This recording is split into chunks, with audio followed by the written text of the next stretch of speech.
All right, the equation to the ideal body in your mind comes in four facets. One is your training in the gym, your weightlifting. Two is your cardio, your aerobic conditioning. Three is your supplements, your diet, what you're taking in for nutrition. And four is your rest, how much sleep you're getting, how much time off in between workouts. All four of them carry the same weight, 25 each way, to make up that final end state ideal figure you want. You can't just lift and don't do cardio. You can't lift and lift and lift without the rest. You need to feed the body after you tear it apart. So let's talk about nutrition, for example. Supplements. Everyone's like, what supplements do I use? What do I use here? Well, I'm a firm believer that the greatest supplement you can ever use is your own natural intensity. You go in there, you mind over matter it, and you get in there and you get focused and you get pissed. You get underneath that weight and you throw it up. A lot of times using supplements, people have a mental edge. They're like, okay, I just took these pills or this liquid or this powder or something. I have this element inside of me, so I should be stronger. I mean, they take the pill for the first time an hour before they go to the gym.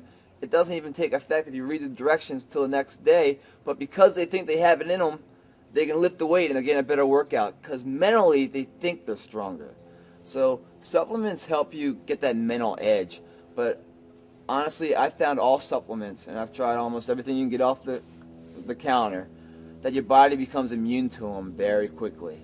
One thing, though, you must have is protein. That is the building block for all strength gains.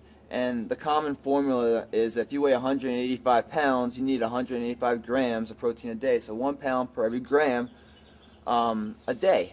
That's to maintain, I think. I think you should well exceed that. I weigh 190 pounds. I'll get anywhere from 250 to 300 grams a day. Now, how do I get that? You can't get that all from natural foods, from chicken and fish and white meats and milk. You need to take protein shakes. So I take a protein shake in the morning, I take one before I go to bed, and I load up each shake, so it's a good 100 grams each way. And then I get anywhere from 50 to 100 grams of natural protein during the day through chicken breast or tuna fish, any kind of high protein, low carb, low fat meal. Carbs, low carbs. Now, there's good carbs and bad carbs. The easiest way to describe it is if you put some carbs on a plate and you pour water on it, like bread, and the bread expands, that's a bad carb. You put like nuts on a plate and you pour water on it and the nuts don't expand, that's a good carb.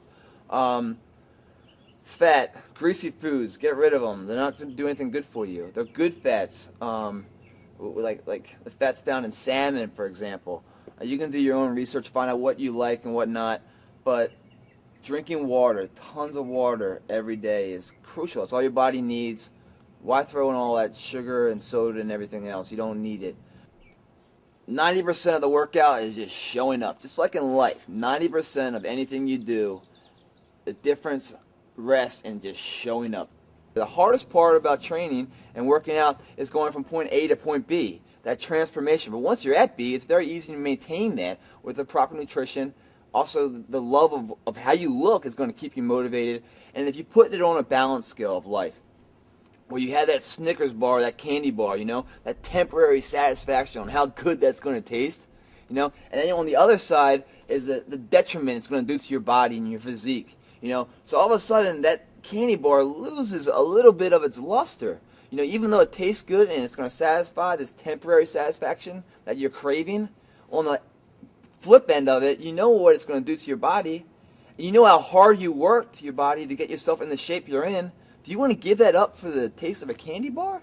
No, I don't think so. As soon as you start feeling that difference, where you start losing the desire to eat something not good for you because of the back-end effects it's going to have on your body, now you know you're making good results in the gym because they're valuable to you now. You don't want to give them up.